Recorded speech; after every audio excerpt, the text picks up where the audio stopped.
Hello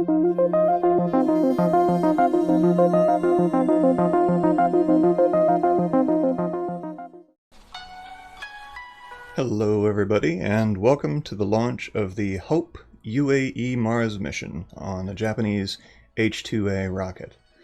I'll be doing some expository prelude here with live Q&A for you to introduce you to the mission if you're not already familiar, and then we will resume the live coverage, the JAXA coverage of the launch shortly before launch in about at about 5:40 p.m. My time, 9:40 GMT. So, a little history. The Emirates Mars mission was announced back in 2014. I apologize. I have a little gnat that's like flying around me. I've been trying to kill him for days. It's the longest lived gnat ever.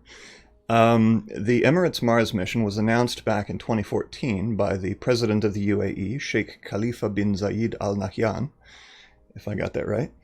The mission's spacecraft, HOPE, is basically a Martian weather satellite. It's a robotic probe that will help further humanity's understanding of the Martian atmosphere and climate.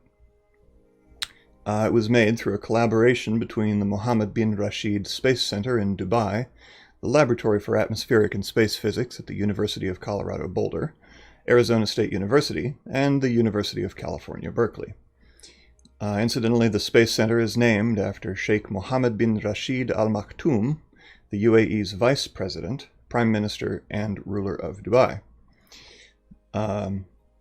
So over there, it's a normal practice to name buildings and organizations for living people. Over here, we typically don't grant a person's name to something until they're gone, but different places, different conventions.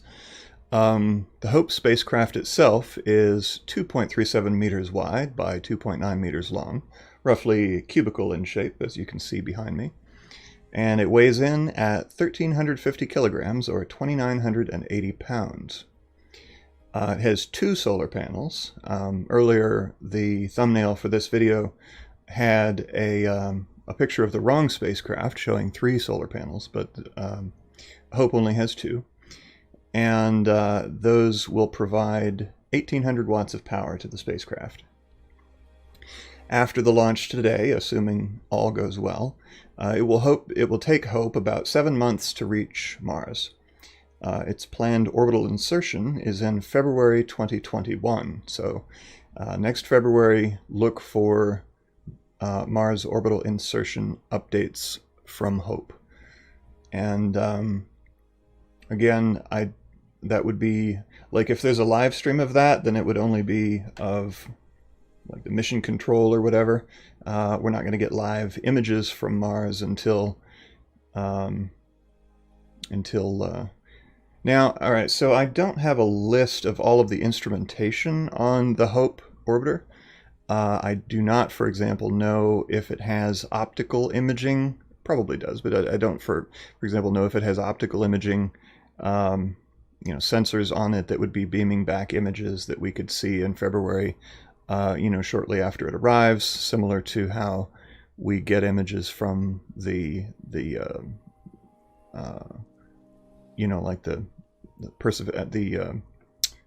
U.S. rovers that land on Mars, but we shall see. And again, this is also not a NASA mission. This is the UAE in collaboration with U.S. universities. So, the way that missions have been covered in the past may be different from how this one is covered. So, as I said, HOPE is an orbiter. There is no lander component, like with Mars 2020's Perseverance rover or the ESA Mars Express mission's failed Beagle 2 lander back in 2003. Mars Express itself continues to orbit Mars, providing valuable science data 17 years after it was launched, but the Beagle 2 lander was lost, again back in 2003. The mission duration is planned for at least 2 years for HOPE, so that we will better understand the the workings of the Martian atmosphere. I'm going to take a look at the chat and see if I missed any questions. Mark, good to see you. It is a little late there in Dutchland, the Netherlands, not Deutschland. And I should say welcome to you all from all around the world. We have folks from Uruguay, from the UAE itself, from Europe, the United States, Brazil, let's see, India, multiple people from Brazil. Always good to have an international audience here. John Petty, now this is not related to Hope, but it's related to Mars. John Petty asks, when is the Perseverance launch? Current target date is the 30th of this month. So that'll be the Mars 2020 mission with the Perseverance rover and the Ingenuity drone, quadcopter thingy. So that'll be launching on the 30th. Oh yeah, you can see my hair. I don't have my SpaceX hat on because this launch has nothing to do with SpaceX. So under normal circumstances, my hair would be a lot shorter, but this is well, this is COVID time, so I haven't had a haircut in like 5 months, and it's liberating, really. And being divorced, not that that has anything to do with anything, but means that I can do so without getting nagged about having scruffy hair. So, woohoo! So, AP Chemistry course, welcome back. Good to have you. Again, I apologize for any twitching. There's a little bug that keeps flying in front of my face, and it's sort of a primal reflex to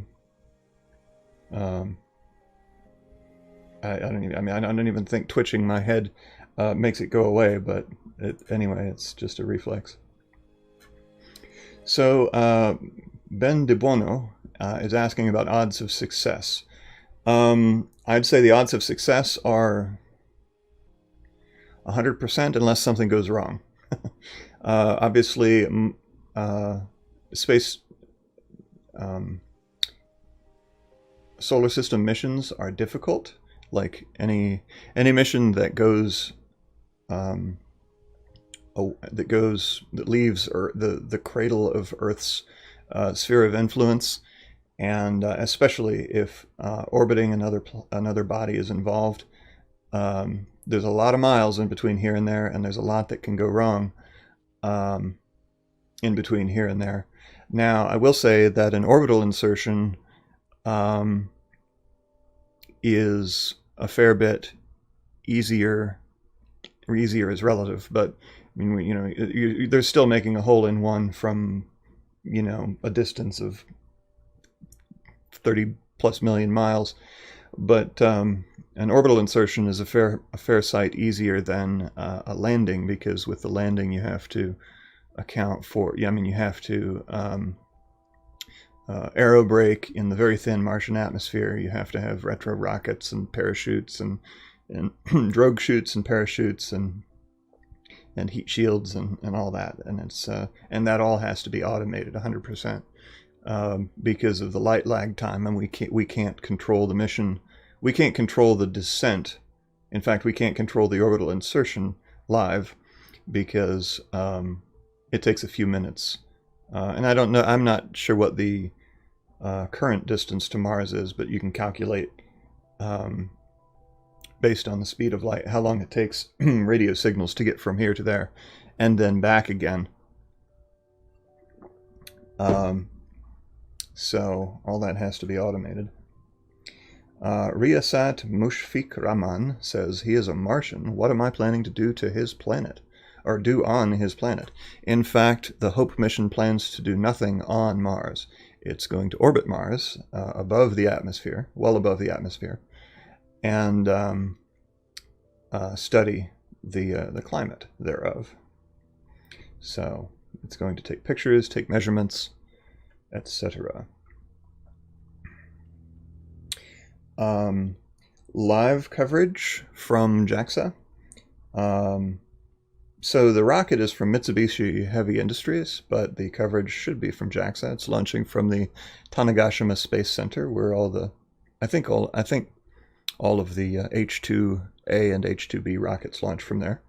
I could be mistaken, but the live coverage begins in 14 minutes, and the launch is in 32 minutes. Oh, would you look at that? Countdown timer. I forgot to give you a countdown timer. There you go. All right.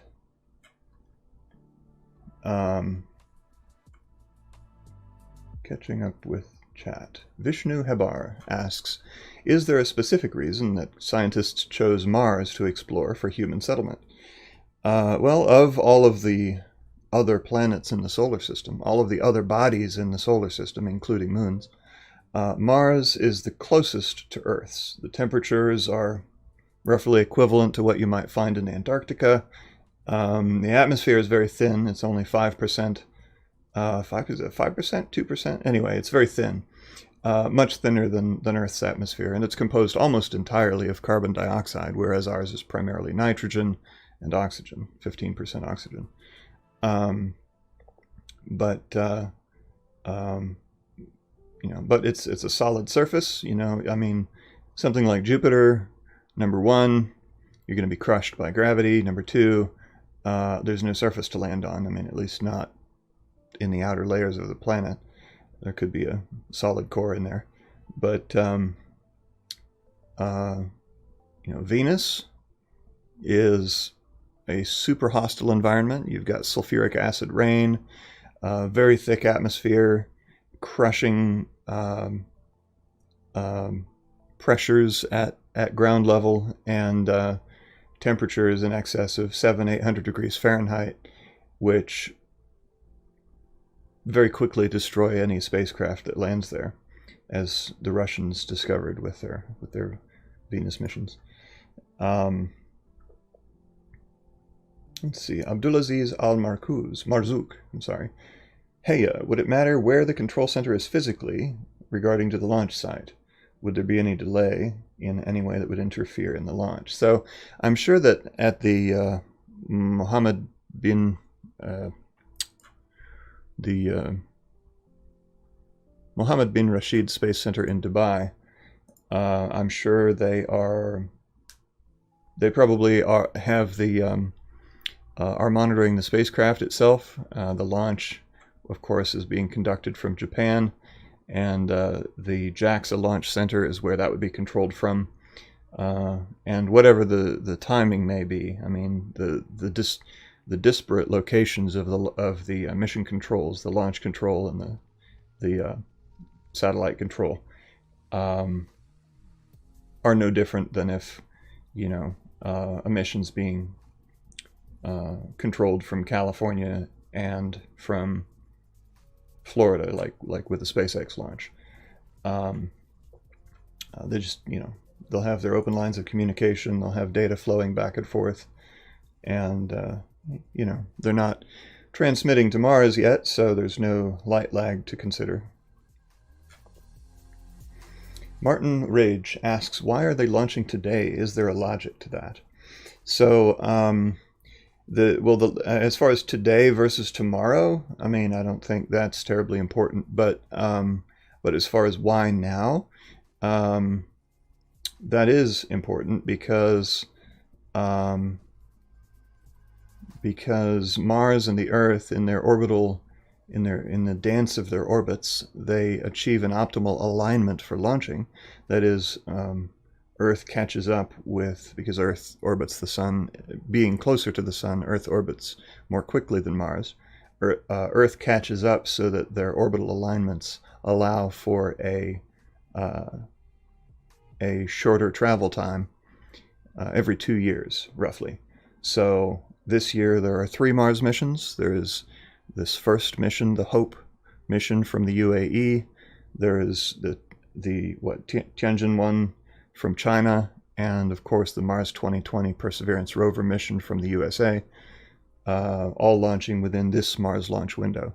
And that window ends in mid-August, at which point Earth would have progressed too far in its orbit to be optimally aligned for a Mars launch, and they would have to wait another 2 years if they did not manage to launch within this overall Mars launch window.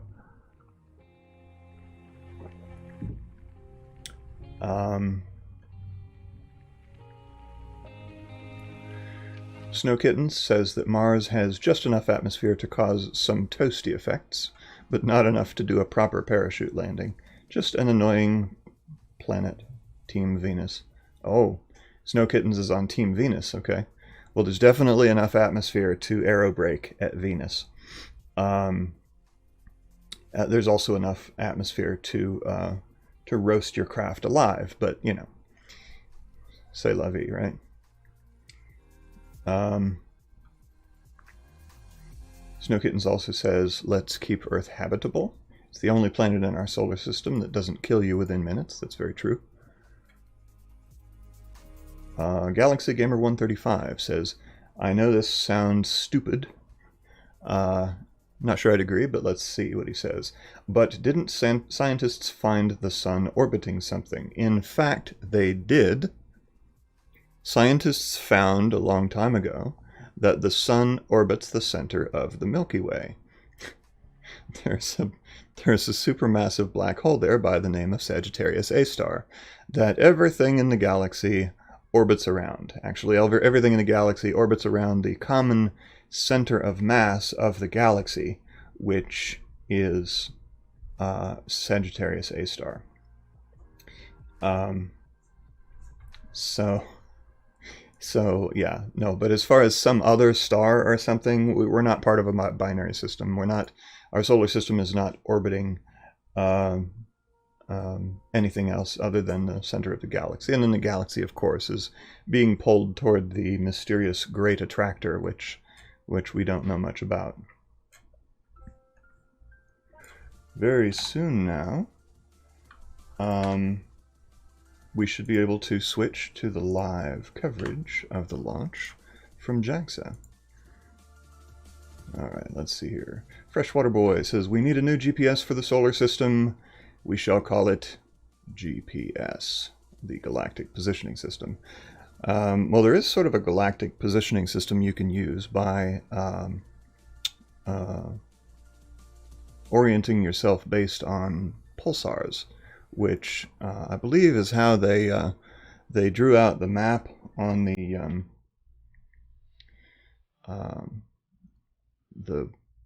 Voyager probe's golden disk.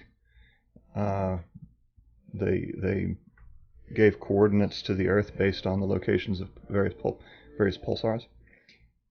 But let's see here.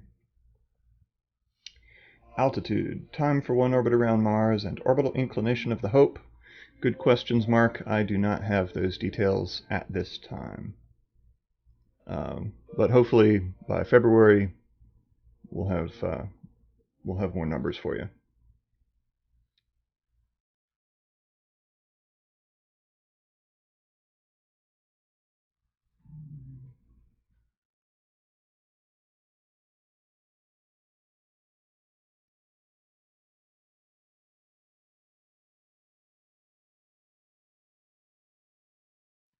As for systems of measure, it is true that really only the United States and a couple of other small countries use the imperial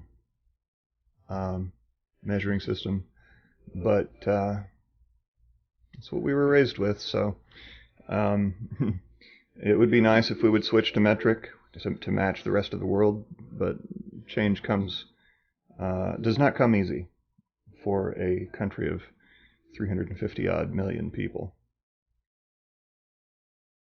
Christina Galvadite, Lithuania is watching. Good to have you again.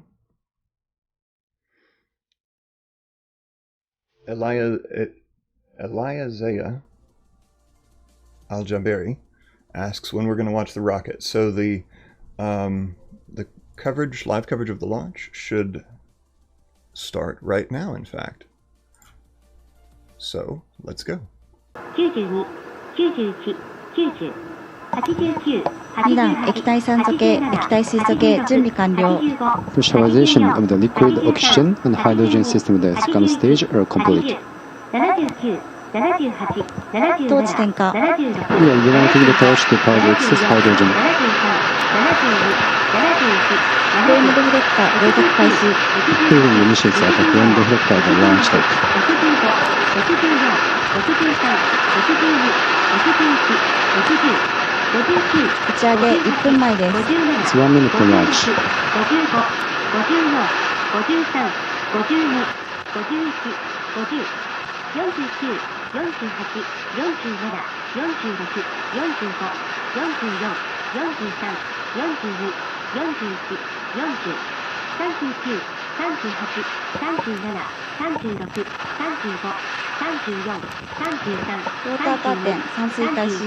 At the launch deck, the standard separation water system has been activated. 27、26、25、24、23、22、21、20、19、18、17、16、フライトモードオン。 15、 Flight mode on. 非常用電池起動。 Activating the thermal batteries. 全システム準備完了。 All systems are go. 6、5、4、3、メインエンジンスタート。 We have main engine ignition. SRB 点火。リフトオフ。 SRB ignition and liftoff. H-2A ロケット42号機は2020年1月20日午前6時58分14秒に種子島宇宙センターから打ち上げられました。 We have a liftoff of the H-2A vehicle number 42 from the JAXA Convention Space Center at 6:58:14 a.m. on July 20, 2020, Japan Standard Time.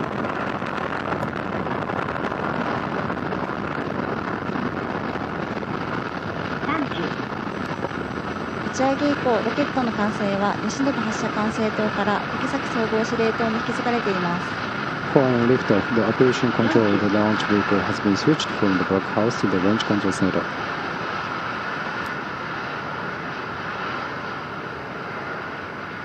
50、ロケットは現在徐々に東方向の太平洋上へ飛行しています。 The H-2A is now flying above Pacific Ocean to the east. 60、ロケットは正常に飛行中であり、種子島の地上局は正常にロケットの追尾を行っています。 The H-2A flight is on course, and the Tanegashima station is tracking the launch vehicle very well.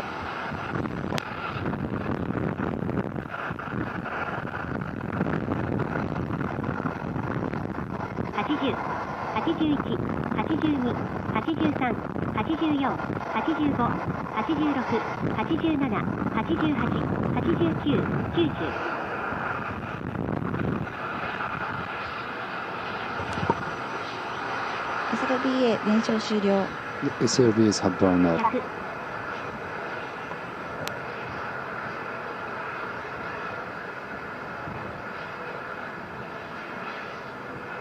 110、 SRBA 分離。 SRBA separation. 14、15、16、17、18、19、120。